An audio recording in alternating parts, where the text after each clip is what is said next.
Le second livre des Chroniques, chapitre 13. La 18e année du règne de Jéroboam, Abijah régna sur Juda. Il régna 3 ans à Jérusalem. Sa mère s'appelait Mikaja, fille d'Uriel de Gibéa. Il y eut guerre entre Abijah et Jéroboam. Abijah engagea les hostilités avec une armée de vaillants guerriers, 400 000 hommes d'élite. Et Jéroboam se rangea en bataille contre lui avec 800 000 hommes d'élite, vaillants guerriers.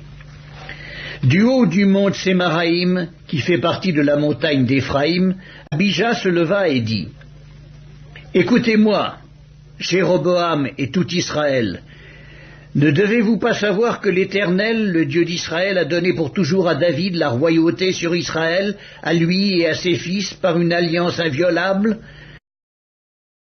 Mais Jéroboam, fils de Nébat, serviteur de Salomon, fils de David, s'est levé et s'est révolté contre son maître.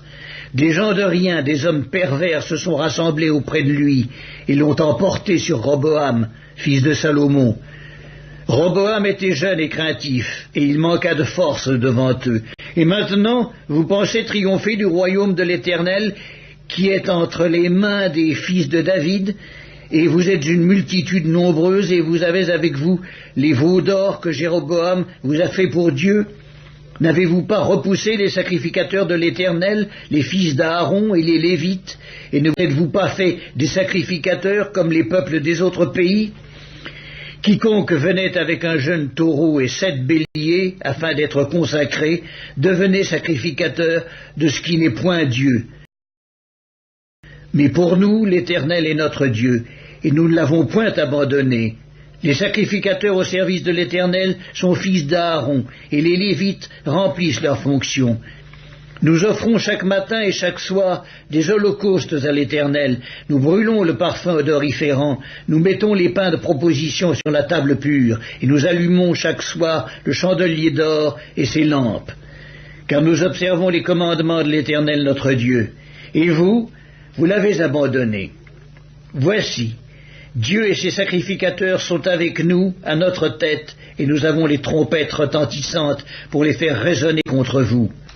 Enfants d'Israël, ne faites pas la guerre à l'Éternel, le Dieu de vos pères, car vous n'auriez aucun succès.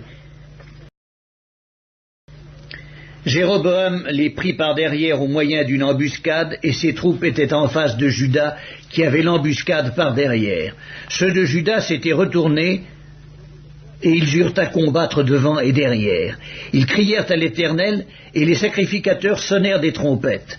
Les hommes de Juda poussèrent un cri de guerre, et au cri de guerre des hommes de Juda, l'Éternel frappa Jéroboam et tout Israël devant Abijah et Juda. Les enfants d'Israël s'enfuirent devant Juda, et Dieu les livra entre ses mains. Abijah et son peuple leur firent éprouver une grande défaite, et 500 000 hommes d'élite tombèrent morts parmi ceux d'Israël. Les enfants d'Israël furent humiliés en ce temps, et les enfants de Juda remportèrent la victoire, parce qu'ils s'étaient appuyés sur l'Éternel, le Dieu de leur père. Abijah poursuivit Jéroboam et lui prit des villes, Béthel et les villes de son ressort, Jescana et les villes de son ressort, et Éphron et les villes de son ressort. Jéroboam n'eut plus de force du temps d'Abijah, et l'Éternel le frappa, et il mourut. Mais Abijah devint puissant. Il eut 14 femmes et engendra 22 fils et 16 filles.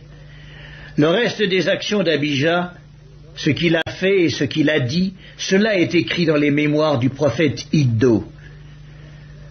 Abijah se coucha avec ses pères et on l'enterra dans la ville de David.